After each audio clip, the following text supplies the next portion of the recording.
Chapter 2 is the sequel to It, which came out in 2017. This one is directed by Andy I feel like it's Muschietti, or maybe Andy Machete. Am I the only one that actually likes the Machete movies, the one with Rodriguez back in the day? Am I the only one? Like, even on a guilty pleasure rating, am I the only? I feel like I'm the only one that likes those movies. I'm pretty sure it's not Andy Machete anyway. I'm pretty sure it's just Andy Muschietti or something like that. Either way, he directed this movie, and this movie stars a boatload of really talented people. Jessica Chastain, James McAvoy, Bill Hader, among other people. Like, seriously, the cast for this one, we'll talk about them in a second. The original It featured a group of kids who grew up in this town called Derry, and they were hunted and attacked and terrorized by this mysterious clown, or I guess he's more of a demon than a clown, but he's a demon that looks like a clown. His name is Pennywise. And they made an oath at the end of that movie that if something were to happen, like if Pennywise were to somehow come back, that we would all reunite as friends and we would take him down once and for all. We would stop this from happening to anybody else. And what do you know? It's 27 years later in this movie. Pennywise is back. He's causing havoc. He's stealing kids. He's killing people. He's laughing about it, you know, like most psychopathic clowns do. No, all the kids from the first movie have to reunite 27 years later as adults to try to take down Pennywise, and while they're trying to take out that demon,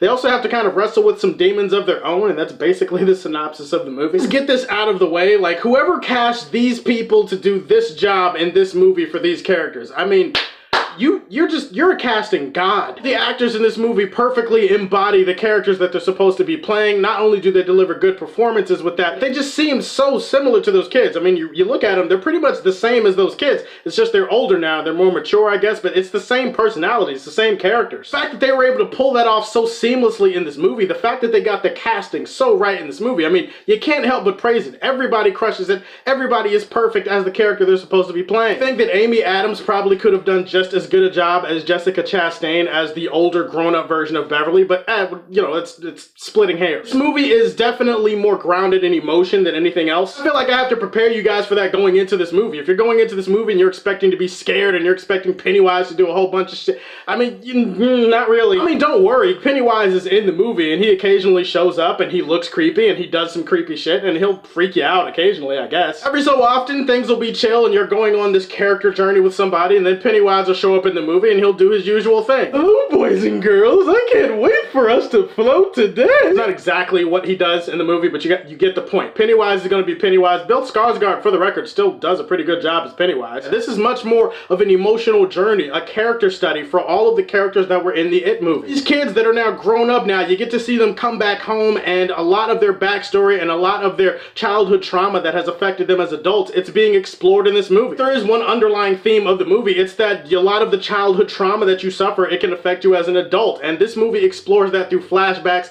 and various other things. I feel like I'm gonna be the 17,000th to say it, but I might as well say it. Bill Hader is absolutely the best performance in this movie, and I love him. I love everything about Bill Hader in this movie. Not only is he really funny, like Richie was in the first It movie, but it's just emotionally, the dude brought it. Like, this is one of the best performances I've seen from him, period. Whatever quotes you see from critics that end up on the Blu-ray case, you should just scribble all those out and just be like, hey, Bill Hader was amazing. Bill Hader was the tits. For the record, if Bill Hader was the tits ends up on the Blu-ray case, I feel like me and my lawyer have enough valid reason to sue, but, you know, that's if we decide to go there. As far as the rest of the filmmaking goes, I gotta give props to Andy Muschietti, whatever your name is. Muschietti did a really good job directing this movie. I appreciated the production design. Everything about this town that they go back to feels lived in. It feels just like it did in the first movie. They do a great job at recreating the sets and the buildings and recreating that nostalgic feeling. Again, that's the point of the movie. They're trying to take you for a ride down memory lane. It just so happens that there's a nasty psychotic clown that's attacking you while you're walking down that road. Really good production design, really good cinematography. I also appreciate Benjamin Wallfish and the job he did with the musical score in here. For a movie like this, I feel like the musical score is supposed to add to the atmosphere, it's supposed to add to the tension, and in that, there's a lot of really intense musical cues in this movie. It definitely would keep you, I don't know, you're not going to be on the edge of your seat, but you're going to be biting your fingertips probably a little bit. This movie is heavy emotionally. It definitely has its fair share of creepy imagery. It has some funny moments. It's really great seeing these characters come back. If you're trying to strap in for a 3-hour movie that's going to scare the bejesus out of you, I mean, don't worry, your bejesus is safe. I don't think this is that kind of movie. lot of critics are going to go into a movie like this and they're going to be like, oh my god, it was so long. Why did it have to be so long? Like, seriously, if you look up all the critic reviews, that's what a lot of them are saying. I'm not going to necessarily bag on the movie for being too long. I mean, hell, I love long movies. Long movies are my jam.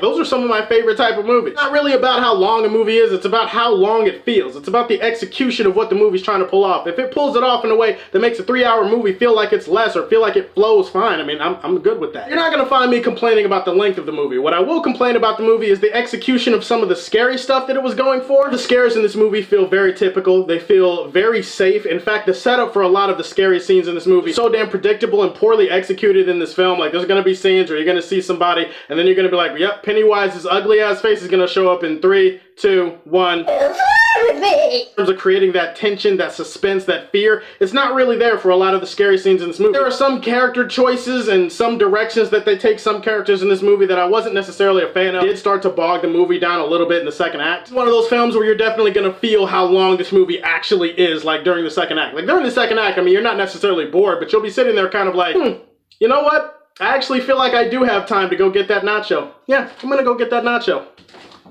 $7.95? Fuck out of here! This is the part of the review where I have to tell you that while I liked it, I didn't necessarily love it or like it as much as the first It movie. It Chapter 2 was a pretty fun time at the movies, and I'm gonna let this one float to the Silver Age for Man of Steel. Those are my thoughts on It Chapter 2. Tell me, what's your favorite movie starring clowns? Go ahead, put that in the comment section down below. Subscribe to the Superfan Show, stay tuned for more videos, and as always, if you like what you see, tell me how you feel, and stay tuned to hear more from the Man of Steel. Peace.